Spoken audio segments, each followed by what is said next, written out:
Movie fans ಒಂದು time loop concept ಜೊತೆ ಒಂದು ಆರ್ಆರ್ ಜಾನರ್ ನ ಮಿಕ್ಸ್ ಮಾಡ್ರೆ ಹೇಗಿರುತ್ತೆ ಅನ್ನೋದನ್ನ ರಾಕ್ಷಸ ಟೀಮ್ ಅವರು ಒಂದು ಟ್ರೈಲರ್ ಮುಖಾಂತರ ನಮಗೆ ತೋರಿಸ್ತಾ ಇದ್ದಾರೆ. ಹಾಗೆ ಇದು ಮೇನ್ ಲೀಡ್ ಆಗಿ ಪ್ರಜ್ವಲ್ ದೇವರಾಜ್ ಸರ್ ಅವರು ಈ ಮೂವಿಯಲ್ಲಿ ಮಾಡ್ತಾ ಇದ್ದಾರೆ.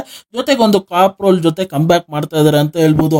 ಹಾಗೆ ಈ ಮೂವಿಯ ರಿಲೀಸಿಂಗ್ ಡೇಟ್, ಹಾಗೆ ಈ ಟ್ರೈಲರ್ ಅಲ್ಲಿ ಏನ್ ಇಷ್ಟ ಆಯ್ತು, ಏನ್ ಕಷ್ಟ ಆಯ್ತು ಅನ್ನೋದನ್ನೆಲ್ಲ ಈ ರಿವ್ಯೂ ಅಲ್ಲಿ ತಿಳಿಸ್ಕೊಡ್ತೀನಿ. ರಿವ್ಯೂ ಹಾಕಿಂತ ಮುಂಚೆ ನನ್ನ ವಿಡಿಯೋಸ್ ಗಳನ್ನ ತುಂಬಾ ಜನ ನೋಡ್ತಾ ಇದ್ದೀರಾ. ಈ ರಿವ್ಯೂ ನಿಮಗೆ ಆನೆಸ್ಟ್ ಅನ್ಸ್ತಂದ್ರೆ, ಈ ವಿಡಿಯೋ ಇಷ್ಟ ಆಯ್ತು ಅಂದ್ರೆ ಈ ವಿಡಿಯೋಗೊಂದು ಲೈಕ್ ಮಾಡಿ, ಹಾಗೆ ನನ್ನ ಚಾನಲ್ ನ ಸಬ್ಸ್ಕ್ರೈಬ್ ಮಾಡಿ, ಮತ್ತೆ ಬೆಲ್ ನೋಟಿಫಿಕೇಶನ್ ಆನ್ ಮಾಡಿ. ನನ್ನ ಸೋಷಿಯಲ್ ಮೀಡಿಯಾ ಪ್ಲಾಟ್ಫಾರ್ಮ್ ಅಲ್ಲಿ ಫಾಲೋ ಮಾಡಬಹುದು. ಲಿಂಕ್ ನ ಡಿಸ್ಕ್ರಿಪ್ಷನ್ ಅಲ್ಲಿ ಕೊಟ್ಟಿರ್ತೀನಿ. ಹಾಗೆ ಟ್ರೈಲರ್ ನ ಡ್ಯೂರೇಷನ್ ವಿಚಾರಕ್ಕೆ ಬಂದ್ರೆ 2 minutes 28 seconds ಇದೆ ಅಂತ ಅನ್ಬೋದು. ಟ್ರೈಲರ್ ನ ಕಥೆ ವಿಚಾರಕ್ಕೆ ಬಂದ್ರೆ ಇದು ಒಂದು ರಾತ್ರಿ ಕಡಿಯೋ ಘಟನೆ. ನಮ್ಮ ಕಥಾನಾಯಕ ಒಂದು ಪೊಲೀಸ್ ಆಫೀಸರ್ ಆಗಿ ಕೆಲಸ ಮಾಡ್ತಾ ಇರ್ತಾರೆ. ಹಾಗೆ ಒಂದು ಪೊಲೀಸ್ ಸ್ಟೇಷನ್ ಅಲ್ಲಿ ಒಂದು ಟೈಮ್ ಲೂಪ್ ಅಲ್ಲಿ ಸಿಗಾಕೊಂಡಿದ್ದಾರೆ ಅನ್ನೋದು ಟ್ರೈಲರ್ ನೋಡ್ತಾ ಗೊತ್ತಾಗ್ತಾ ಇದೆ. ಹಾಗೆ ನಮ್ಮ ಕಥಾನಾಯಕನಿಗೆ ಅಲ್ಲಿ ಸ್ಟೇಷನ್ ಅಲ್ಲಿರೋ ಯಾವುದೇ ವ್ಯಕ್ತಿಗಳು ಅವರ ಕಣ್ಣಿಗೆ ಕಾಣಿಸ್ತಾ ಇರಲ್ಲ ಅಂತ ಅನ್ಬೋದು. ಅದೇ ಸಮಯದಲ್ಲಿ ಆ ಪೊಲೀಸ್ ಸ್ಟೇಷನ್ ಬೇಸ್ಮೆಂಟ್ ಇಂದ ವಿಚಿತ್ರ ಸೌಂಡ್ಸ್ಗಳು ಹಾಗೆ ಹಲವಾರು ಭಯಂಕರವಾಗಿ ಅವರಿಗೆ ಎದುರಿಸ್ತಾ ಇರತ್ತೆ ಅಂತ ಅನ್ಬೋದು. ಅದನ್ನ ತನಿಖೆ ಮಾಡಕ್ಕೆ ಹೋದಾಗ ಅವರು ಸತ್ತಿ ಮತ್ತೆ ಅದೇ ಟೈಮ್ ಲೂಪಿಗೆ ಬರ್ತಾ ಇರ್ತಾರೆ. ಅದಕ್ಕೆ ಕಾರಣ ಏನು? ಹಾಗೆ ಇನ್ನೊಂದು ಆಂಗಲ್ ಕೊಟ್ಟಿದ್ದಾರೆ.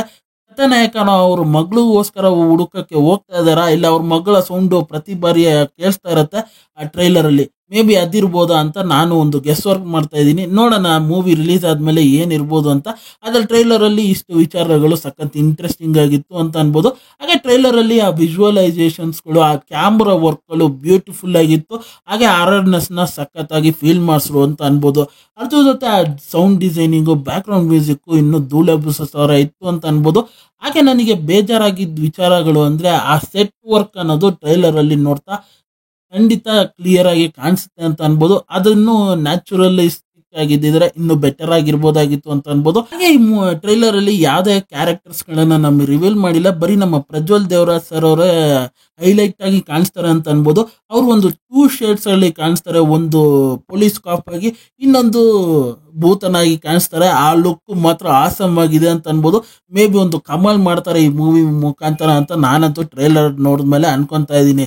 ಹಾಗೆ ಈ ಮೂವಿಯ ಡೈರೆಕ್ಟರ್ ಯಾರಂದ್ರೆ ಲೋಹಿತ್ ಅಂತ. ಇವರು ಮಮ್ಮಿ ಮತ್ತೆ ದೇವಕಿ ಅನ್ನೋ ಮೂವಿನ ಡೈರೆಕ್ಷನ್ ಮಾಡಿದ್ದಾರೆ. ಅದನ್ನು ಆನರ್ ಜಾನರ್ ಬೇಸಿಸ್ ಮೂವೀಸ್ ಗಳೇ ಅಂತ ಅನ್ಬೋದು. ಹಾಗೆ ಈ ಮೂವಿಯ ರಿಲೀಸಿಂಗ್ ಡೇಟ್ ಸೆಪ್ಟೆಂಬರ್ಗೆ ಪ್ಲಾನ್ ಮಾಡಿದ್ದಾರೆ. ಡೇಟ್ ನ ಇನ್ನು ರಿವೀಲ್ ಮಾಡಿಲ್ಲ ಅಂತ ಅನ್ಬೋದು. ಟ್ರೈಲರ್ ನೋಡೋದಕ್ಕೆ ಸಿಕ್ಕಾಪಟ್ಟೆ ಆಸಮ್ ಆಗಿದೆ. ಹಾಗೆ ಫುಲ್ ಆಗು ಇದೆ. ಒಂದು ಟೈಮ್ ಲೂಪ್ ಮಜಾನು ಕೊಡ್ತಾ ಇದೆ. ನೀವಿನ್ನು ಈ ಟ್ರೈಲರ್ ನ ಚೆಕ್ಔಟ್ ಮಾಡಿಲ್ಲ ಅಂದ್ರೆ ಹೋಗಿ ಒಂದ್ಸತಿ ಚೆಕ್ಔಟ್ ಮಾಡಿ ನೋಡಿ. ನಿಮಗೆ ಏನಿಸ್ತು ಅನ್ನೋದನ್ನ ಮರಿದೆ ನನಗೆ ಕಮೆಂಟ್ ಮಾಡಿ. ಹಾಗೆ ಈ ರಿವ್ಯೂ ನಿಮ್ಗೆ ಆನೆಸ್ಟ್ ಅನ್ಸ್ತಂದ್ರೆ, ಈ ವಿಡಿಯೋ ಇಷ್ಟ ಆಯ್ತು ಅಂದ್ರೆ ಈ ವಿಡಿಯೋಗೊಂದು ಲೈಕ್ ಮಾಡಿ, ಹಾಗೆ ನನ್ನ ಚಾನಲ್ ನ ಸಬ್ಸ್ಕ್ರೈಬ್ ಮಾಡಿ, ಮತ್ತೆ ಬೆಲ್ ನೋಟಿಫಿಕೇಶನ್ ಆನ್ ಮಾಡಿ. ನಿಮ್ಮ ಅನಿಸಿಕೆ ಅಭಿಪ್ರಾಯ ಏನಿದ್ರು ಕಮೆಂಟ್ ಮೂಲಕ ತಿಳಿಸಿ. ಈ ವಿಡಿಯೋ ಇಷ್ಟ ಆಯ್ತು ಅಂದ್ರೆ ಎಲ್ಲರಿಗೂ ಶೇರ್ ಮಾಡಿ. ಮತ್ತೆ ಮುಂದಿನ ರಿವ್ಯೂ ಅಲ್ಲಿ ಸಿಗ್ತೀನಿ. ಅಲ್ಲಿ ತನಕ ನನ್ನ ಚಾನಲ್ಗೆ ಸ್ಟೇ ಟ್ಯೂನ್ ಆಗಿರಿ.